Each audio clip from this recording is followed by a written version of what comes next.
नीति वाक्य में आन 25 में पूर्व में 34वें सूत्र में कहा, जो केवल यहलोक संबंधित कार्यों में ही तल्लीन मद्यपान, मांस भक्षण आदि निंदनीय कर्म को करता है, वो नास्तिक दर्शन लोकायत चारवाक सुरास का पानी जिसको सब दिखता है, ऐसा लोकायत मत है जिसकी बातों पर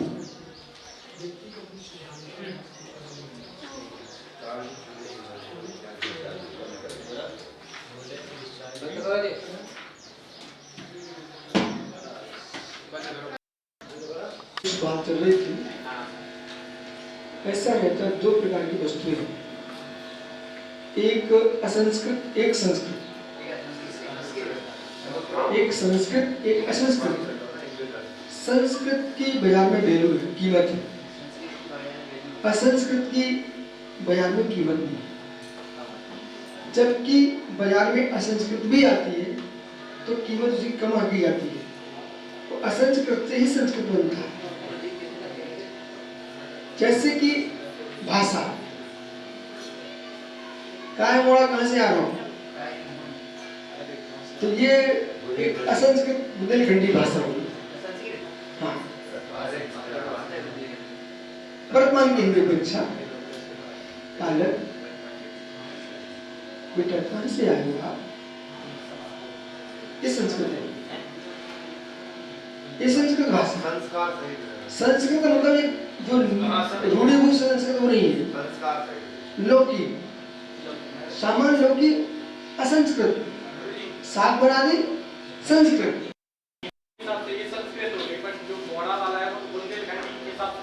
ठीक है, लेकिन हमने आपने पूरी बात नहीं सुनी। हमने क्या बोला, जो वर्तमान हिंदी है उसके पहचान असंस्कृत, ठीक है। बाकी बुंदेलखंडी क्षेत्रीय भाषा है, वहां के पहचान वो ठीक ग्रामीण भाषा, संस्कृत तब भी नहीं कहेंगे, उससे शब्द जोड़े ग्रामीण भाषा। अब जो आपने मोड़ा शब्द का प्रयोग किया, क्यों क्या हुआ, मोड़ा शब्द का प्रयोग किया भैया, ये आप जो है ना बुंदेलखंड में या समझ पाएंगे, कई जगह तो समझ ही नहीं पाएंगे। और बालक शब्द का प्रयोग करोगे तो पूना में भी समझ जाएंगे, कलकत्ता में भी समझ जाएंगे। बालक एक संस्कृत शब्द है, ये मापदंड। आइए, इसी प्रकार से पीयूष सुबह आप चर्चा कर रहे थे, वो यहाँ संस्कृत रूप में चर्चा कर रहे हैं, आप याद करो क्या कर रहे थे। तो हमने आपसे कहा आज का सूत्र ही आने वाला है कि वर्तमान की नीति चल रही लोक में, उन्हें ये प्रयोजन नहीं है दादा कि यदि व्यक्ति चुनाव पर खड़ा हुआ है राजनीति में, उसके सामने कौन है, उस समय के जो परिणाम है उसका मीटर ना पाया तो दोनों के परिणाम क्रूर निकलेंगे। उस समय दोनों के भाव क्या लगते हैं, अत्यंत संकीर्ण, हराने के परिणाम।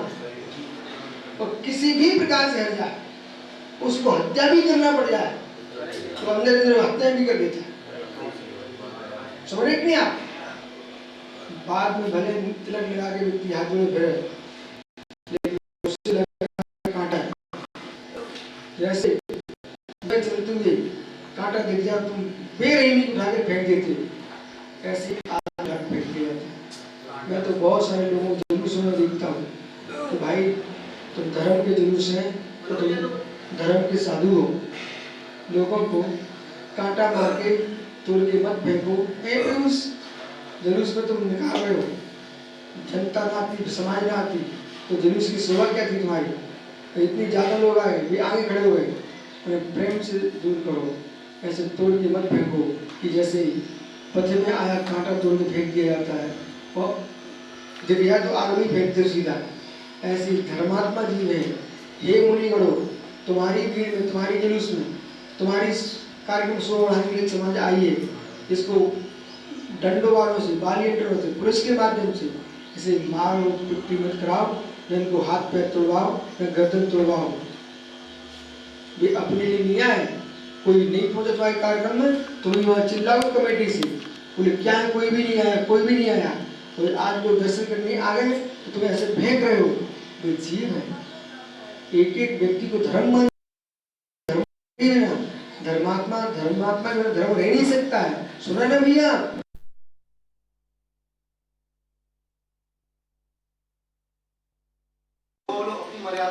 सुनिए ध्यान से, तो मर्यादा में रहे कि आप मन से मर्यादा सिखाइए, अपना भक्त बनाना सिखाते ना तो मर्यादा भी सिखा सकते हो। लेकिन सुनिए, ठीक है वो तो पशु है, आपकी भाषा में बोल रहा हूँ, पशु है, वो तो पशु है, तुम तो साधु हो ना, उसको नहीं मर्यादा ज्ञान, तुम तो दया के ज्ञानी हो ना। आपको अपनी शालीनता नहीं, न वचन खराब करना चाहिए, न किसी का हाथ पैर तोड़वाना चाहिए, न डंडे चलवाना चाहिए, बल्कि डंडे जो लिए घोड़े उनसे बोलना चाहिए तुम व्यवस्था तो ना ले किसी को मारना मत। पूछो मुझसे, इंदौर में सुप्रसाद में कहलवा दिया था, जितने वहां खड़े थे व्यवस्था पर, मैंने स्पष्ट बोल दिया था, बेटा देखो तुम व्यवस्था बना, किसी भी व्यक्ति को मारना, कोई को लग ना जाए। तो बाकायदा वे लोग इतने प्रेम से हाथ जोड़ के कर रहे थे काम। पंडित जी आप तो आए थे ना, हाथ जोड़ के काम कर रहे थे। तो आप सिखा दो, जैसा जैसा नेता है भड़का दे तो भड़क जाएंगे, नहीं भड़का तो नहीं भड़केंगे। आप किसी पिंडी को कह दो शंकर जी तो लोग शंकर जी मानेंगे, और पत्थर कहो तो पत्थर कहने लग जाएंगे। पंडा जैसी बोले वैसी केवल मानो। इसलिए आप पत्थर मत को पिंडी ही बोलो, इन जीवों को आए हुए भक्तों को भक्ति बोलो, इन्हें मत कहो ये व्यवस्था फैला रहे हैं, अव्यवस्था फैला रहे हैं। न किसी को बंदर बोलो न भालू बोलो, समाज को समाज कहिए, एक दृष्टि बोला, एक दृष्टि। अब दूसरी दृष्टि में आते हैं, ये इतना मुझे समझाना बहुत जरूरी था कि सूत्र दूसरी दृष्टि वाला है। सूत्र क्या कह रहा है? राज संचालन के लिए नास्तिक होना पड़ता है। आस्तिक होकर संचालन करेगा तो जो बोले गए, तो कुछ लोग ऐसे भी हैं तो वास्तव में नहीं समझते। उदाहरण में देता हूं, चौके में आहार देने गया, शाम को धूपबत्ती करने लोग आते हैं, समझदार लोग होते हैं स्वयं, चलो भैया दूसरे भी खड़े, इनको भी मौका दिया जाए। कुछ ऐसे चिपकू रहते हैं, बैठ गए ना, अंतिम समय तो उठने ही नहीं चाहिए, बोले मैं नहीं उठूं तुम कर लो। तो ऐसे लोगों को दंड नीति चलती है। ऐसे आहार देने के लिए सज्जन लोग होते हैं, एक गिलास दिया, देखो पीछे कितनी भीड़ है, महाराज भी कितनी हवा ने तो स्वयं हट जाती है। कुछ वे लोग होते हैं जो सामान आना है, हम तो नहीं हटेंगे, तुम हाथ लगा दो। कल भी एक सज्जन बोले मालूम सुप्रसाद बोले हम तो नहीं हटे, तुम्हें देने देने। कभी कभी मानो दया करो, चलो आज मुझसे पढ़ के जा रहे हैं, उदाहरण दे रहा हूँ, पढ़ के फिर ऐसा कभी लगेगा कभी गलती करके कैसे दिया, कब लगता है ऐसा? सुनो भी कब लगता है? जब वो आदमी वहाँ खड़ा होकर के बोले हमसे पढ़ गए, हम नहीं जा सकते, वो इतना चिल्लाता है, हर व्यक्ति चिल्लाता है कि गलती कर दिया आपने। आप देखा आपने 2-3 जगह वहाँ व्यक्ति को चाहिए है कि जिसको प्रज्ञान दिया है वो हार दे, दूसरे को मौका दे, ठीक है, समय दे के काम करे, और दूसरे को क्यों तुम्हारे हाथ पैर टूटेंगे, तुम सब दूर हो जाए। एक सज्जन थे गोमटेश में, तो अब हमको तो आते विराट साहब बगल में चलना भैया, नीति का काम चलना ही पड़ता है, चलने चाहिए। अब बगल में चल रहा है, उन्हें पता नहीं थे कौन है। एक महाराज जी आए, में टोनी महाराज जी बुलाटो, मैंने बड़े प्रेम से नमस्ते करके हम पीछे हो गए, ठीक है। अब चलने लगे, बहुत बड़ा जुलूस चल रहा, चलने लगे, अगवानी करने आते हैं, 2 कदम नहीं चले, वे बड़े महाराज से पूछ क्यों, विशुद्ध सागर जी कौन है, जिन्होंने हमें टोनी मारी थी ना, वही पूछ रहे विशुद्ध सागर कौन है। तो मैं बगल नहीं चल रहा था, वहीं पीछे हो गया, तो कैसे लगती, तो कैसे नहीं लगती।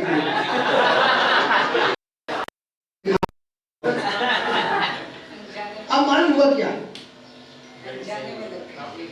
मैंने कहा मैं हूँ आवाज पैटोनी खा के, अरे भैया क्षमा करो, मुझे नहीं था पता आप थे, नहीं आप विक्रम अपरिचय में सब हो जाता है। अपरिचय में तो लोगों ने राम तक को भगा दिया था, एक ब्राह्मण ने अपने चबूतरे जैसा है, लेकिन जब परिचय होता ना तो पैर पड़ रहा था।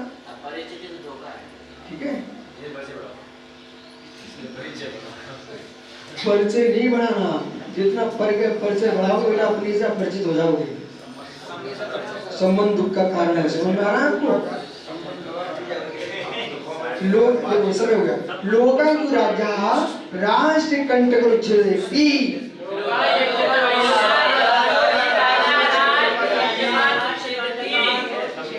देखो आपको अनुशासन का पालन करना तो आपको प्रतिष्ठाचार्य के नाते प्रतिष्ठा में सबसे मुश्किल है सबके सामने, और सबसे अपरिचित बन के रहना पड़ेगा तो अनुशासन चला पाओगे। और तुमने कहा रोहित अपना आदमी है, उसको ऊपर उठा दो, तो दूसरे कहने वाले बैठे हैं ऊपर, तुम्हारा दमान लगता है, उसको उठा लिया है, नहीं बिठाओ। फिर आपको नास्तिक बन के रहना पड़ेगा, सबके साथ नास्तिक बनिए। ये साधना, एक को तुम मुस्कुरा के बिठा रहे हो और हमारे राकेश को भगा रहे हो, तो बेचारा रोने लग जाएगा अभी। ठीक है, पक्षपात शून्य होना चाहिए। नहीं कर पाएगा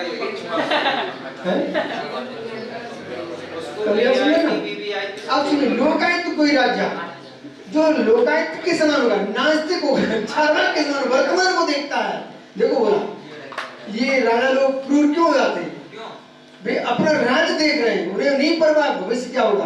तो भविष्य को देखते तो दया आ जाएगी, तो दया आ जाएगी तो ये वर्ष हमने हम कुछ नहीं कर पाएंगे, इसलिए वो ऐसा करता है। परंतु राष्ट्र अपने भली भांति निष्कंटक राष्ट्र कंटकों प्रजा को पीड़ित करने वाले जरा चोर डाकू जड़ मूल से नष्ट कर देता है। और भाई ये देखो आज उत्तर प्रदेश में कितनी शांति है, पूरे प्रदेश में तुम घूम के आए हो, कहीं तुमने कोई पत्थर मार के मिला क्या? एक समय था मालूम, बोला भिंडी से इटावा, मात्र भिंडी से इटावा जाने पर रात्रि छोड़ दिन में वहां से कपड़े लेके आए, कोई सामान लेके इटावा से आए, वो बीच में ही जब मिलके घाटियों में गाड़ी बसों पे चढ़ गए, वो फेंके पड़ी पटरियां सब बाहर, और जो बेचारा व्यापारी था भिंड में आया, उसे कुछ नहीं मिला। ये समय चल रहा था, समझ ना, सब सामान हो गए ऐसे व्यक्ति। अब जियत कैसे से उन्हें भी साठ गांठ बिठाना पड़ती होगी, ठीक है? तो ऐसी स्थिति, लेकिन आज योगी उसने निष्कंटक कर दिया सबको। अभी बड़ौद में आपको बिहार कर रहे थे ना, तो एक सत्य बोले महाराज जी इस रास्ते से 6 बजे से निकल नहीं सकते थे, आज रात के 12 बजे जा सकते हैं। बिहार में अपने बिहार किया था, तो वहाँ के लोग बोल रहे थे, बोले महाराज जी दिन के 5 बजे के बाद मार्ग बंद हो जाता था, लेकिन आज पूरा मार्ग खुला हुआ है। तो वहाँ पर जब राज्य व्यवस्था संभालना है तो आपको कड़क होना ही पड़ेगा, लेकिन कड़क इतने ना हो कि किसी को प्राण न जाए।